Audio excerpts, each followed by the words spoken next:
These remarks be placed in an appropriate place in the record. Without objection. I rise today to celebrate the life of a cherished friend and champion of freedom, Elie Wiesel.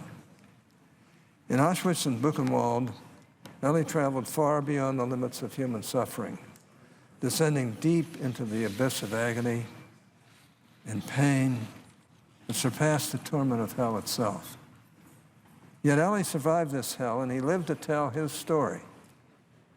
Through his solemn witness, he worked tirelessly to ensure that the world would never forget the horrors of the Holocaust. With Elie's passing, we have lost a true hero of human rights and a luminary of Holocaust literature. Now that Elie is gone, we must remember now more than ever his solemn charge to all mankind: never forget. Never forget the Holocaust, that it may never happen again. Mr. President, Elie was the living conscience of a generation. He knew, perhaps better than anyone, the depths of human depravity, having suffered as few ever have. He spoke on matters of human nature with a moral authority unmatched by his contemporaries. I was blessed to know Elie, and even more fortunate to call him a friend. I first met Elie when I was asked to serve with him on the Board of Trustees for the U.S. Holocaust Memorial Museum. Elie's warmth was immediate, his spirit contagious. That he remained compassionate and kind even after the atrocities of Auschwitz is a testament to his character and his resiliency and the resiliency of his spirit. I remember speaking with Elie when he came to watch Prime Minister Netanyahu address a joint session of Congress. I surprised Elie that day when I showed him my mezuzah, which I've worn around my neck every day for the past 40 years. I carry this mezuzah as a symbol of my respect and love for the Jewish people and for their nation, Israel. The mezuzah represents the Lord's watchful presence in our lives. Elie was delighted that I, a Gentile, would wear this religious symbol. I wanted to show Elie my mezuzah as if to say that I am still listening, I am still remembering, I am still fighting the incessant tides of anti-Semitism that threaten Jews across the globe. Mr. President, through his writing, Elie gave voice to millions of Jews whose voices had been stifled.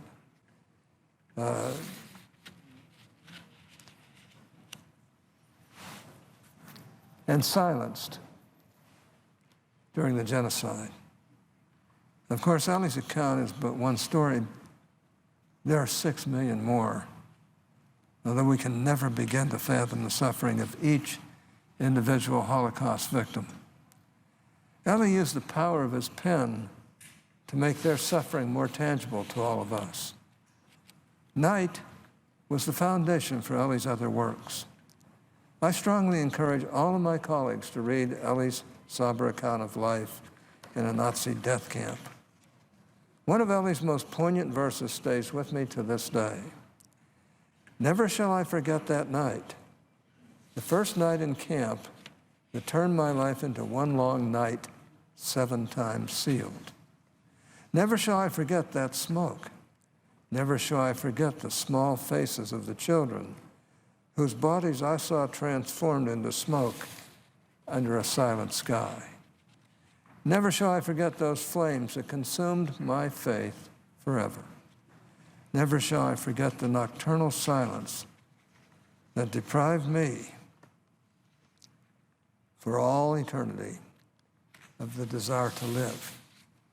Never shall I forget those moments that murdered my God and my soul and turned my dreams to ashes. Never shall I forget those things, even where I condemned to live as long as God himself. Never. How did Elie ever find hope after witnessing such unspeakable atrocities? He found hope in the promise of a Jewish nation. He found hope in the belief that Israel matters, that Israel is both a state and the state of being. And although many disregard or disagreed with this view, Elie remained steadfast in his support for Israel. After being recognized for the Nobel Peace Prize, Elie pleaded before world leaders who had grown apathetic in their own support. He said, quote, "If you could remember what I remember, you would understand Israel is the only nation in the world whose existence is threatened. Should Israel lose but one war, it would mean her end and ours as well. But I have faith. Without it, no action would be possible. And action is the only remedy to indifference, the most insidious danger of all," unquote. Elie warned us that neutrality only helps the oppressor, never the victim. He also taught us that we might and we must take sides. Perhaps most importantly, Elie told us to never forget. There's a quiet elegance and fierce determination in this plea. Oftentimes people try to put a positive spin on this same sentiment by saying, "Always remember." But Elie eschewed this more uplifting phrase because he wasn't concerned with helping people feel better about the Holocaust. He was concerned with helping them understand the true horror of the genocide to ensure that it would never happen again. He wanted all who listened, all who read, and all who prayed to understand that hate is a virus, and it's a virus that spreads quickly. For Elie, it was not enough to merely remember those who died. He wanted us to never forget how they suffered. Today, we can honor Elie Wiesel and his legacy by remembering always his humble plea, never forget. Mr. President, I suggest the absence of a quorum.